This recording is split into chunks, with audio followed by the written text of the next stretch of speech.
الحمدللہ رب العالمین والصلاة والسلام علی اشرف الانبیاء والمرسلین نبینا و حبیبنا و قدوتنا محمد وعلی آلہ و اصحابہ اجمعین، اما بعد۔ ہم پڑھ رہے ہیں یہود کی تاریخ۔ یہود کی تاریخ ان کے جو ہے وہ زوال سے عروج کی طرف، عروج سے زوال کی طرف، پھر عروج کی طرف، پھر زوال کی طرف، اور جو ہے وہ مالش سے پالش کی طرف، پالش سے مار کی طرف، پٹائی کی طرف۔ یہ ساری ان کی جو ہے وہ جو حالات ان پر آئے ہیں نا، اللہ ہی جانتا ہے شاید کسی قوم پر ایسی ذلت اور رسوائی جو ہے وہ آئی ہو۔ چلیے خیر، ہمارے پاس آج بنی اسرائیل کی جو فلسطین میں تاریخ ہے نا، یہ آج ہمارا موضوع ہے کہ فلسطین میں ان کے ساتھ کیا کیا بیتی اور ان کا جو انجام ہے وہ آخر میں کیا ہوا۔ ہم نے کل جو ہے وہ وادی تیہ تک، جو وادی تیہ ایک وادی ہے، ایک علاقہ ہے صحرا، جس کے اندر ان پر لازم تھا کہ 40 سال تک جو ہے وہ وہاں رہے۔ اس کے بعد اسی 40 سالوں کے اندر یا اسی عرصے اور مدت میں جناب ہارون علیہ السلام ان کی وفات ہوئی، ان کے بعد موسیٰ علیہ السلام کی وفات ہوئی، اور پھر اللہ تعالیٰ نے یوشع کو ان کا نبی بنایا، اور یہ ان کو لے کر جو ہے باقی جو لوگ بچے تھے ان کو لے کر فلسطین میں داخل ہوئے، فاتح بن کر۔ لڑائی ہوئی، جنگ ہوئی، یا فاتح بن کر داخل ہوئے۔ تو یہ نہر اردن جو ہے، آپ اردن والی سائڈ سے اگر آپ فلسطین میں داخل ہوں، یوٹیوب پر آپ دیکھیں تو اس کی ویڈیوز موجود ہیں یوٹیوب پر۔ کافی یوٹیوبر ایسے ہیں جنہوں نے وہاں جا کر باقاعدہ جو ہے وہ تصویر، وہاں ویڈیوز وغیرہ بنائی ہیں، اور اس کے ساتھ ساتھ جو ہے وہ کمنٹری بھی ان کی موجود ہے۔ اگر آپ دیکھیں تو نہر اردن جو ہے، یہ جو جگہ ہے، یہاں سے باقاعدہ ایک پل بنا ہوا ہے، وہاں ایک پل بنا ہوا ہے، اور سامنے فلسطین کا ان کا یہ جو یہود کی سلطنت ہے، جس کو اسرائیل کا نام دیتے ہیں، یہ اس کا جھنڈا بھی لگا ہوا ہے، اس کا جھنڈا بھی لگا ہوا ہے سامنے۔ اس طرف اردن ہے اور دوسری طرف جو ہے ان کا جھنڈا اور ان کی سرحد آتی ہے، یعنی آپ سمجھ لیں کہ اسرائیل جو ان کی دولت ہے، سلطنت ہے، اس کی جو ہے وہ سرحد آتی ہے، اور ایک پل سا بنا ہوا ہے۔ یوٹیوب پر جو ہے وہ اس کی بے شمار کلپس جو ہے وہ موجود ہیں، آپ دیکھ سکتے ہیں۔ یوٹیوبرز کافی وہاں گئے ہیں، انہوں نے جا کر وہاں اس کی تاریخ اور نشاندہی کی ہے کہ کس جگہ سے یہ جو ہے وہ موسیٰ علیہ السلام کی قوم جو ہے وہ فرعون سے نجات پانے کے بعد، وادی تیہ سے نکلنے کے بعد فلسطین میں داخل ہوئی۔ تو نہر اردن والی طرف سے جو ہے یہ مقدس سرزمین میں، شام کی سرزمین میں داخل ہوئے۔ چلیے یہاں تک تو فلسطین میں آ گئے۔ فلسطین میں داخل ہونے کے بعد مورخین نے، تاریخ دانوں نے بنی اسرائیل کی تاریخ کو 3 حصوں میں ڈیوائڈ کیا ہے۔ اس کے 3 عہد بنائے ہیں، 3 اس کے عہد۔ ایک عہد قضات ہے، قاضی کی جمع قضات، ہم نے پہلے پڑھا تھا فقہ کے اندر، ہم نے جب قضاء کے احکام اور مسائل پڑھے تو وہاں ہم نے پڑھا تھا کہ قضات جو ہے یہ قاضی کی جمع ہے، یعنی قاضی ان کے جو بنائے گئے، اور اس کے اندر بادشاہت نہیں تھی، بلکہ ہر خاندان کے الگ الگ جو ہے وہ سربراہ بنائے گئے، اور پھر ان کا ایک بنیادی جو آپ سمجھ لیں کہ بڑا سربراہ جس کو قاضی کہا جاتا ہے، ایک قاضی بنایا گیا، جس کی طرف وہ ساری قومیں جو ہیں، وہ سارے خاندان، جو 12 ان کے قبیلے اور خاندان تھے، وہ اپنے فیصلے لے کر جو ہے اس کے پاس آتے تھے۔ تو اس مناسبت سے اسے عہد قضات جو ہے وہ کہا جاتا ہے۔ ایک عہد قضات ہے، اور ایک عہد ملوک ہے، اور تیسرا جو ہے وہ ان کا عہد، اس کو کہتے ہیں عہد انقسام۔ عہد انقسام، عہد ملوک اور عہد قضات۔ ہم سب سے پہلے عہد قضات کی طرف چلتے ہیں۔ تو جب یوشع بن نون علیہ السلام ان کو لے کر ارض فلسطین میں داخل ہوئے، تو انہوں نے بنی اسرائیل کو خاندانوں میں، جیسے ان کے خاندان تھے، وہ جو راستے بنے تھے دریا یا سمندر میں، 12 راستے، اسی طرح جب موسیٰ علیہ السلام نے پتھر پر جو ہے وہ اپنا عصا مارا تو وہاں سے چشمے پھوٹ پڑے، ہر خاندان کے لیے الگ الگ۔ تو ان کے شروع سے خاندان چلتے آ رہے ہیں۔ تو یہ جب 12 کے 12 خاندانوں کو بنی اسرائیل کے لے کر فلسطین میں داخل ہوئے، تو جناب یوشع نے ان کو جو فلسطین کی سرزمین ہے اس کو تقسیم کر دیا، ان پر خاندانوں کے اعتبار سے کسی کو مشرقی علاقہ دے دیا، کسی کو مغربی، کسی کو شمالی، جنوبی، درمیان کا، ادھر ادھر مختلف حصوں میں ان خاندانوں کے اعتبار سے زمین کو تقسیم کر دیا، اور ہر قبیلے پر، ہر خاندان پر یا ہر گروہ پر ایک سربراہ مقرر کر دیا، جو ان کے معاملات کی دیکھ بھال کرے، اور پھر ان کا ایک مشترکہ قاضی متعین کر دیا جو تمام خاندانوں کے فیصلے کرے، جو ان کے اختلافات کا فیصلہ کرتا تھا، جو ان کے اختلافات کا فیصلہ کرتا تھا، اور یہ در حقیقت ان تمام خاندانوں کا رئیس اور سربراہ تصور کیا جاتا تھا۔ تقریباً 400 سال تک یہی صورتحال رہی، اور اسی دورانیے میں بنی اسرائیل کے مخالفین سے جنگیں بھی ہوتی رہی ان کی، اور کبھی ان کو غلبہ ملتا تھا، کبھی مخالفین کو، ارامیین وغیرہ دیگر جو قومیں تھیں جو پڑوس میں آباد تھیں ان کے ساتھ بھی ان کی جبتیں ہوتی رہتی تھی، لڑائی وغیرہ ہوتی رہتی تھی۔ تو 400 سال تک جو ہے یہ ان خاندانوں میں یہی سلسلہ جو ہے وہ قضات والا سربراہ بنے ہوئے تھے، اور وہ سارے فیصلے جو ہے وہ قاضی کے پاس لے کر آتے تھے اور وہ ان کا فیصلہ کرتا تھا۔ لیکن بادشاہوں والا نظام نہیں تھا۔ بادشاہوں والا جو نظام ہے نا وہ عہد ملوک کے بعد اندر شروع ہوا ہے، اس کے بعد تو دوسرا عہد یہ پہلا عہد ہے، اور یہ تقریباً ہم نے کہا 400 سال تک یہی سلسلہ چلتا رہا کہ 12 ان کے جو ہے وہ قبیلے بنا دیے گئے، اور قبیلوں کے اعتبار سے ان کو فلسطین کی سرزمین دے دی گئی، اور ہر قبیلے کا ایک سربراہ بنا دیا گیا، اور ایک ان کا مشترکہ قاضی بنا دیا گیا جو ان کے فیصلے جو ہے وہ کرتا تھا۔ یہ سلسلہ 400 سال تک رہا۔ اس کے بعد پھر آپس میں جو ہے وہ یہ بادشاہوں میں بٹ گئے، ان کی بادشاہت بن گئی۔ تو عہد ملوک کے اندر یہ وہ عہد ہے کہ جس میں باقاعدہ بادشاہت کا آغاز ہوا، اور سب سے پہلا بادشاہ طالوت بنایا گیا۔ طالوت جو ہے یہ سب سے پہلا بادشاہ بنایا گیا، جسے انہوں نے جو ہے وہ نہ چاہتے ہوئے، یہاں 2 دفعہ آ گیا ہے، نہ چاہتے ہوئے قبول کر لیا، چاہتے نہیں تھے لیکن قبول کر لیا، مجبوری تھی، کراہت کی صورت میں۔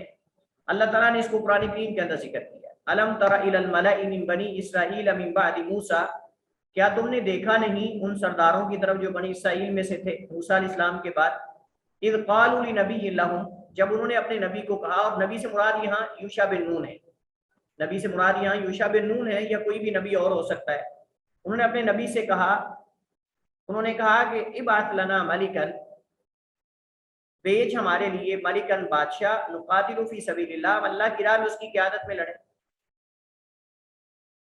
قال هل عصیتم ان کتب علیکم القتال، تو اس بادشاہ نے کہا کہ تم جو ہے تمہارے اوپر جہاد کو اگر فرض کر دیا گیا کیا تم نافرمانی کرو گے؟ هل عصیتم ان کتب علیکم القتال، کیا تم جو ہے وہ لڑنے سے انکار کر دو گے اگر تمہارے اوپر فرض کر، یعنی یقینی ایسا ہی ہوگا کہ تم اگر تمہارے اوپر جو ہے وہ جہاد کو فرض کر دیا گیا تو تم انکار کر دو گے۔ تو یہ اصل مقصود ہے۔ قال هل عصیتم ان کتب علیکم القتال، کیا تم انکار کر دو گے یا نافرمانی کرو گے اگر تمہارے اوپر جہاد فرض کر دیا گیا؟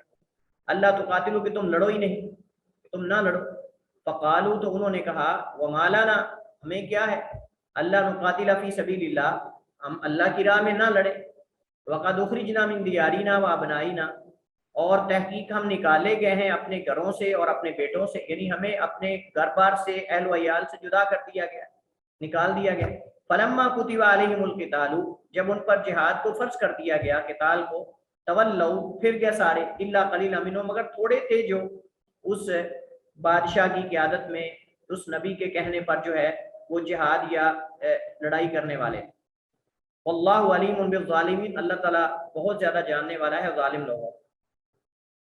یہود کی کتاب میں طالوت کا نام شاؤل ہے، یہود کی کتاب میں یہ جو بادشاہ طالوت ان پر مقرر کیا گیا تھا نا، اس کا نام شاؤل ہے، یہ یہود کی کتابوں میں مذکور ہے۔ طالوت کے بعد داؤد علیہ السلام آئے، انہی آیات کے بعد جو ہے وہ جو پہلی آیت ذکر کی گئی ہے، اسی آیت کے بعد دیگر آیات میں داؤد علیہ السلام کا بھی ذکر ہے، ان کے بعد سلیمان علیہ السلام کا، کہ وہ ان کے بعد بادشاہ بنے۔ تو دوسرے بادشاہ جو تھے وہ داؤد علیہ السلام تھے، اور ان کے بعد ان کے بیٹے، اور ان کے بعد ان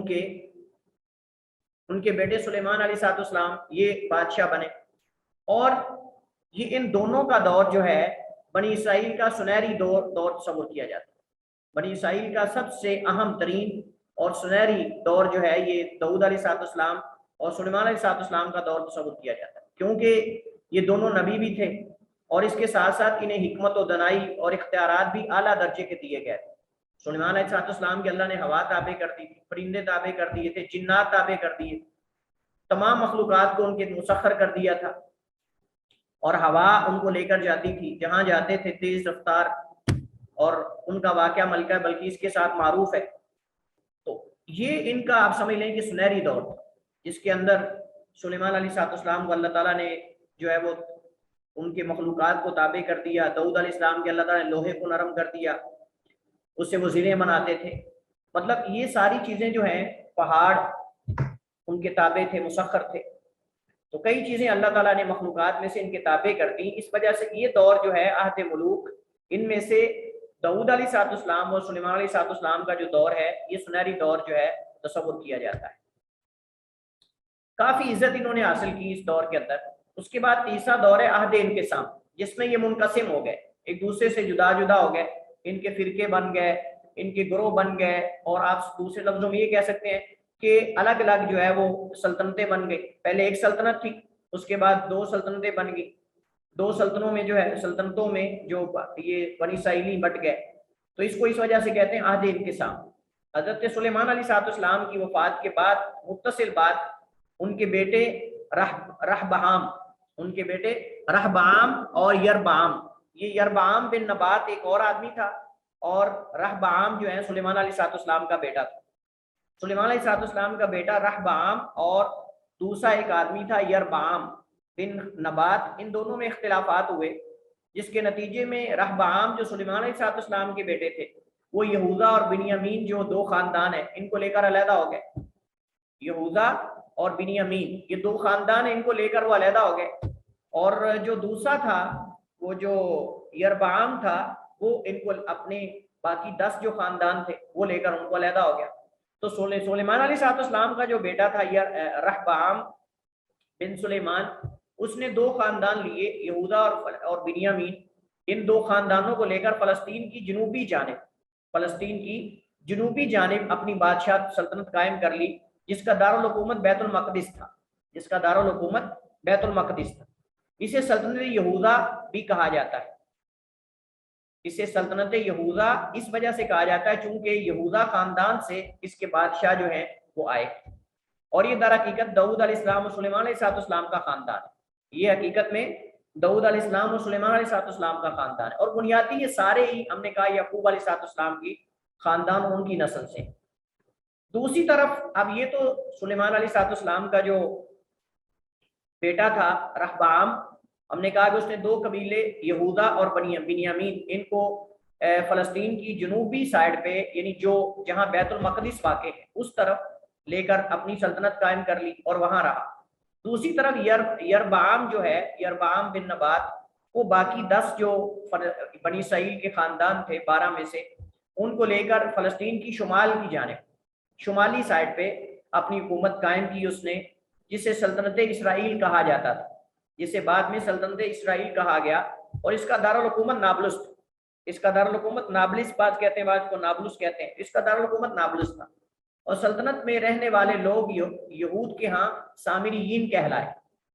یعنی یہ سلطنت کا نام سلطنت اسرائیل ہے یا دولت اسرائیل ہے, اور اس کے جو رہنے والے لوگ ہیں ان کو سامریین کہا جاتا ہے. اور یہ اصل میں ایک پہاڑ تھا وہاں, شامر نامی پہاڑ کی طرف نسبت ہے سامریین, شین کو سین بنا دیا گیا. تو اصل پہاڑ تھا شامر, جس کو ان سلطنت اسرائیل کے بادشاہوں میں سے کسی بادشاہ نے خریدا تھا, اور اس کے پاس یہ رہتے تھے. شامر پہاڑ کے پاس پڑوس میں رہنے کی وجہ سے, یا ان کے بادشاہوں میں سے کسی بادشاہ کے اس علاقے کے خریدنے کی وجہ سے یہ سامریین کہلانے لگے. یعنی سامریین کو خاندان نہیں, بلکہ یہ وہ لوگ ہیں سلطنت اسرائیل کے جو اس پہاڑ شامر نامی پہاڑ کے قرب و جوار میں واقع تھے. تو آگے ان کا نام پھر جو ہے وہ سامریین کہلا. اور یہ سامریین جو ہیں یہ شرک کا آغاز ان میں ہوا, شرک باقاعدہ سب سے زیادہ شرک ان لوگوں نے کیا. سامریین وہ قوم ہے جنہوں نے بعد میں اپنا قبلہ بدل لیا, اور بیت المقدس کی بجائے ایک پہاڑ جرزیم یا جرزیم بھی آپ کہہ سکتے ہیں, جرزیم بھی کہہ سکتے ہیں, جرزیم بھی کہہ سکتے ہیں, جرزیم بھی کہہ سکتے ہیں, جیسے مرضی پڑھیں, آپ کو آزادی ہے اس کے اندر. اس کو جو جرزیم تھا یا جرزیم تھا, انہوں نے اس کو اپنا قبلہ بنا لیا. یہ ایک پہاڑ کا نام ہے. انہوں نے اپنے پہاڑ اپنا یعنی اصل میں یہ انہوں نے عداوت میں کیا، انہوں نے جو سلطنت یہوذا تھی اس کی عداوت میں آ کر انہوں نے دشمنی میں آ کر انہوں نے یہ جو ہے وہ رد عمل کے طور پر یہ کیا کہ انہوں نے بیت المقدس کو قبلہ چھوڑ دیا اور اپنا ایک پہاڑ جو ہے جرزیم یا جرزیم اس کو اپنا قبلہ بنا لیا، جس کے سبب یہود انہیں یہوذا خاندان میں سے ملحدین اور کفار تصور کرتے ہیں، کیونکہ پہلے ان کے ساتھ ہی تھے، اس کے بعد پھر یہ علیحدہ ہو گئے، تو وہ انہیں یہوذا جو بنیادی ان کا بڑا خاندان تھا اس میں سے ان کو ملحدین اور کفار تصور کرتے ہیں۔ ان کے اندر باقاعدہ جو ہے وہ ہم نے کہا تھا کہ جو الحاد کا لفظ ہے نا، الحاد کا لفظ بسا اوقات دین اسلام کے اندر یا کسی بھی دین کے اندر کوئی نئی چیز ایجاد کرنے کو یا کسی اہم چیز کا انکار کرنے کو کہا جاتا ہے، جس کو زندقہ بھی کہتے ہیں۔ تو اس مناسبت سے یہود اس قبیلے کو سامریین جو ہیں جنہوں نے جو کیا اس کو کہتے ہیں جرزیم پہاڑ کو یا جرزیم پہاڑ کو اپنا قبلہ بنا لیا، انہوں نے اس وجہ سے انہیں ملحدین بھی کہا اور کفار بھی کہا۔ بنی اسرائیل کی ان دو سلطنتوں میں منقسم ہو جانے کے بعد، بنی اسرائیل کے ان دو بادشاہتوں میں سلطنتوں میں تقسیم ہو جانے کے بعد ان کے مابین جنگ و جدال جاری رہتا، کبھی درمیان میں صلح بھی ہو جاتی۔ دونوں سلطنتوں کے حکام اور عوام میں سے کچھ بت پرستوں کی بتوں کی پوجا میں بھی واقع ہوئے، خصوصاً جیسے ہم نے کہا سامریین جو ہے یہ دونوں سلطنتوں میں زیادہ جو ہے وہ بتوں کی پوجا میں یہ واقع ہوئے۔ اب یہاں تک تو ان کا اپنا ذاتی دور ہے۔ ہم نے کہا کہ 3 عہد ہیں، عہد قضات، عہد ملوک اور عہد انقسام۔ عہد قضات کے اندر اس کے اندر یوشع بن نون نے ان کے جو ہے وہ الگ الگ خاندانوں کے حساب سے سربراہ بنائے اور ان سارے خاندانوں پر ایک قاضی مقرر کیا جو ان کے اختلافات کے وقت فیصلے کیا کرتا تھا، اور یہ سلسلہ جو ہے وہ تقریباً 400 سال چلتا رہا۔ اس کے بعد عہد ملوک آیا جس میں طالوت سب سے پہلے بادشاہ تھے، اس کے بعد داؤد علیہ السلام اور پھر سلیمان علیہ السلام ہوئے۔ اس کے بعد ان کا عہد انقسام ہے جس میں یہ بٹنا شروع ہو گیا، آپس میں ایک تفرقہ بازی شروع ہوگی۔ 2 بادشاہتیں سامنے آئی، سلطنت یہوذا اور سلطنت اسرائیل۔ اس کے پھر آگے ہم نے کہا کہ کیسے انہوں نے پہاڑ کو اپنا قبلہ بنایا اور دوسروں نے ان پر الزام لگایا کہ ملحد ہو گئے۔ اب ہم اس کے بعد جو اگلا پوائنٹ پڑھنے والے ہیں وہ ہے بنی اسرائیل پر اغیار کا غلبہ۔ بنی اسرائیل پر اغیار نے کیسے تسلط جو ہے وہ ان پر کیا، اور کیسے ان کی جو بادشاہت تھی، ان کی جو سلطنتیں تھیں، ان کو زوال کیسے ہوا۔ ان دونوں سلطنتوں کو، سلطنت یہوذا اور سلطنت اسرائیل، ان دونوں کو کیسے زوال ہوا، اب ہم اس کی طرف جا رہے ہیں۔ تو سلطنت اسرائیل تقریباً 244 سال ارض فلسطین پر رہی۔ اس کے بعد ان کے حاکم سرجون کے عہد میں تقریباً 722 سال قبل مسیح، 722 سال قبل مسیح یعنی عیسیٰ علیہ السلام کی آمد سے 722 سال پہلے اشوریین، یہ خاندان تھا، ایک قبیلہ تھا، ان کے ہاتھوں ان کا سقوط ہوا۔ اس سلطنت اسرائیل کا عیسیٰ علیہ السلام کی آمد سے 722 سال پہلے اشوریین کے ہاتھوں ان کا سقوط ہوا، یہ سلطنت ختم ہو۔ جنہوں نے انہیں غلام بنا لیا، عراق کی سرزمین میں لے جا کر انہیں آباد کیا، قید کر کے، قیدی بنا کر ان کو لے جا کے عراق کی جو سرزمین ہے وہاں لے جا کر آباد کیا، اور کچھ دیگر قوموں کو لا کر ان کے اندر شامل کر دیا، کئی اور علاقوں پہ حملہ کر کے وہاں کے لوگ بھی لا کر ان کے اندر داخل کر دیے تاکہ خلط ملط ہو جائے۔ لیکن ہوا یہ کہ یہ جن لوگوں کو انہوں نے لا کر بنی اسرائیلیوں کے اندر شامل کیا تھا وہ بھی بنی اسرائیل کے ساتھ ان کے دین کو ماننے والے بن گئے۔ تو اس طرح کر کے ان کی جو سلطنت ہے یعنی سلطنت اسرائیل، اس کا خاتمہ ہو گیا۔ کن کے ہاتھوں؟ اشوریین کے ہاتھوں، 722 سال قبل مسیح۔ یہ تو انجام تھا سلطنت اسرائیل کا جو کہ سامریین تھے۔ اس کے بعد دوسری طرف سلطنت یہوذا جو ہے، جو کہ سلیمان علیہ السلام کے خاندان اور ان کی اولاد میں آگے چل رہی تھی، وہ تقریباً 362 سال رہی، 362 سال رہی۔ اس کے بعد فرعونہ مصر، جو مصر کے فرعون تھے، ان کے ہاتھوں 603 سال قبل مسیح، عیسیٰ علیہ السلام کی آمد سے تقریباً 603 سال پہلے اس کا سقوط ہوا، وہ گر گئی اور جو ہے وہ تباہ ہو گئی۔ تو جو فرعونہ مصر تھے، مصر کے فرعون جو تھے، انہوں نے ان پر باری جزیہ عائد کر دیا، انہوں نے ان کی حکومت گرا کر ان پر باری جزیہ عائد کر دیا۔ کافی سالوں تک یہ ایسے سلسلہ چلتا رہا۔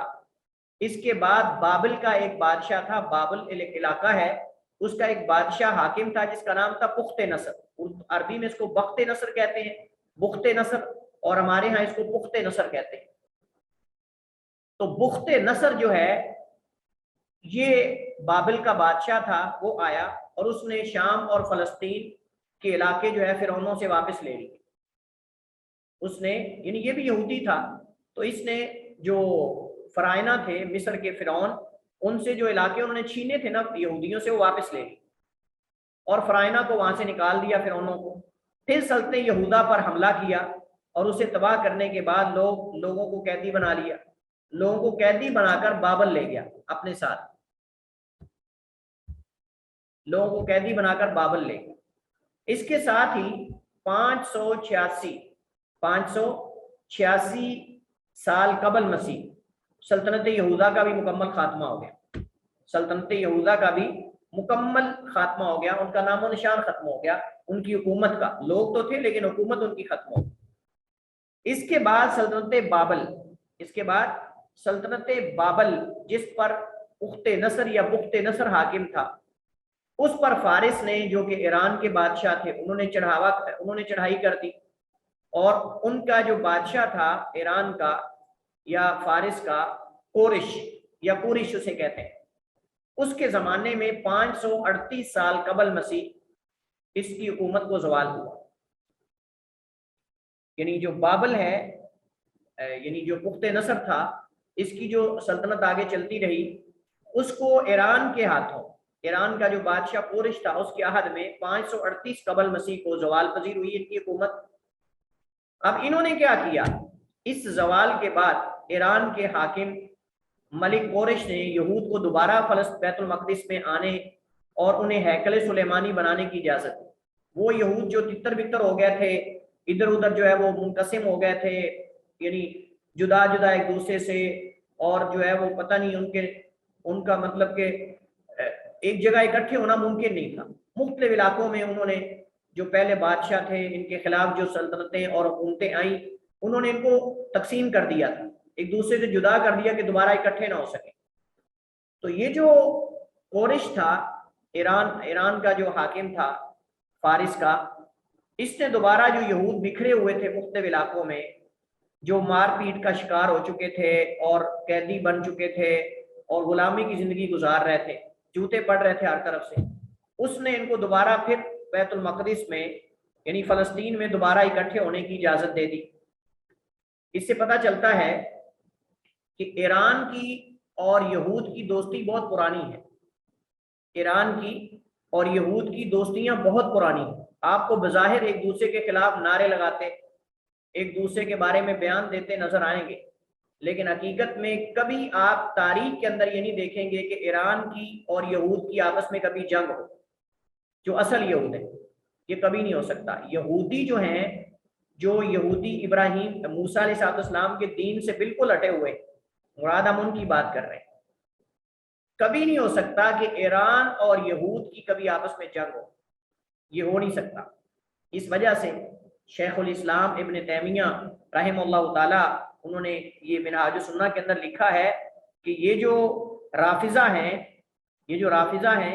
یہ در حقیقت یہود کے گدھے ہیں، یہ در حقیقت حمیر الیہود یرکبون علیہا عند کل فتنۃ او یرکبون علیہم عند کل فتنۃ، کہ یہود کے گدھے ہیں جن پر یہ یہود ہر فتنے کے وقت جو ہے وہ سوار ہوتے ہیں، جن پر یہ یہود ہر فتنے کے وقت سوار ہے، یعنی کوئی فتنہ امت کے اندر انہوں نے برپا کرنا ہو تو ان کے ذریعے برپا کرتے ہیں۔ تو یہ اصل میں اپنے محسن کو بولتے نہیں، ان کے محسن جو ہیں اصل میں حقیقت میں وہ یہ فارس ہے۔ تو فارس ایران کے بادشاہ کورش نے دوبارہ یہود کو فلسطین ارض بیت المقدس میں آنے کی اجازت دی اور ہیکل سلیمانی بنانے کی ان کو اجازت دی، اور باقاعدہ ان کا ایک بادشاہ بنا دیا، ان کا ایک حاکم بنا دیا، لیکن اپنی نگرانی میں، نگرانی انہیں کی چلتی تھی، بادشاہت انہیں کی چلتی تھی اصل حقیقت میں۔ تو اس طرح کر کے ارض فلسطین پر فارس کی حکومت تقریباً 538 سال قبل مسیح سے لے کر 332 سال قبل مسیح تک ان کی حکومت رہی۔ 538 سال عیسیٰ علیہ السلام کے آنے سے پہلے سے لے کر 332 سال قبل مسیح تک جو ہے ان کی حکومت رہی۔ اس کے بعد کیا ہوا؟ اس کے بعد یونان کا ایک بادشاہ تھا جس کا نام اسکندر مقدونی تھا، یونان کا غلبہ ہے۔ اور یہ یونان جو ہے یہ ایک فلسفہ ہے، یہ فلاسفر اور اس طرح کے لوگ تھے، اس وجہ سے حکمت یونانی، فلسفہ یونانی، اور یہ مطلب زیادہ تر فلاسفر کا تعلق جو ہے، جو فلاسفہ ہیں ان کا تعلق یونان سے یا رومان سے ہے۔ تو اس کے بعد یہ یونان جو ہیں ان کا غلبہ ہوا، انہوں نے فارس کی حکومت، ایران کی حکومت وہاں سے ختم کر دی اور یہ قابض ہو گئے۔ اور جس حاکم وقت نے ان پر ان کی حکومت کو ختم کیا، فارس کی حکومت کو، ایران، فلسطین کی سرزمین سے اور عراق کی سرزمین سے، اس کا نام تھا اسکندر مقدونی۔ اسکندر مقدونی جو ہے اس یونانی تھا، اس نے پھر قبضہ کیا اور فارس کو وہاں سے نکال دیا۔ اس کے ساتھ ان کے کئی ایک علاقے یعنی مصر، عراق وغیرہ ان پر بھی قابض ہو گیا، جس کے ساتھ 400 یعنی جسے ساتھ 400 سال قبل مسیح سے تقریباً 50 قبل سے یونان کی حکومت ہے۔ یعنی اس کے بعد ہم کہیں گے جب یونان کا یہ حاکم اسکندر جو ہے وہ اس پہ قابض ہوا تو تقریباً 400 سال قبل مسیح سے لے کر 50 یا 40، آپ سمجھ لیں جیسے آگے بھی تحدید آ رہا ہے، قبل مسیح تک جو ہے اس کی حکومت رہی یونان کی، اور اسکندر اور اس کے بعد آگے ان کے اور جو بادشاہ آتے رہے۔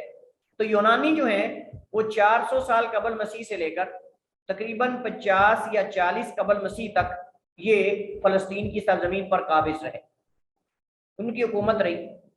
اس کے بعد بومبی رومانی ایک آدمی تھا، یہ حاکم تھا ان کا یا سپہ سالار تھا، کوئی بھی تھا، اس کے ہاتھوں 64 سال قبل مسیح یعنی عیسیٰ علیہ السلام کی آمد سے 64 سال پہلے تک، عیسیٰ علیہ السلام کی آمد سے 64 سال پہلے تک یہ ان کی حکومت رہی، یعنی رومان کے ہاتھوں، یعنی ان کی حکومت جو ہے وہ یونان کی ختم ہوگی اور جو رومان ہے ان کی حکومت آئی 64 سال یا 50 سال بعد نے لکھا ہے۔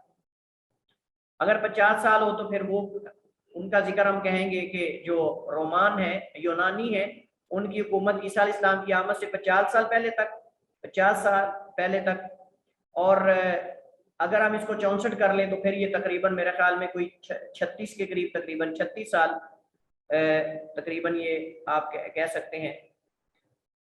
تو اس طرح کر کے اگر ہم اس تاریخ کو دیکھیں تو سب سے پہلے فرائنا فارس اس کے بعد آئے، فارس کے بعد یونان آئے، اور یونان کے بعد جو ہے رومان آئے، اور رومن کے بعد جو ہے رومان کی حکومت تھی، رومان کے ہاتھوں فلسطین کی جو سرزمین ہے وہ ان کے قبضے میں کب آئی؟ 64 سال یا 50 سال قبل مسیح، عیسیٰ علیہ السلام کی آمد سے تقریباً 50 سال یا 64 سال پہلے جو ہے یہ رومان کے ہاتھ آ گئی، اور جو یونان کی حکومت وہاں تھی وہ ختم ہو گئی، اس کو زوال ہوا۔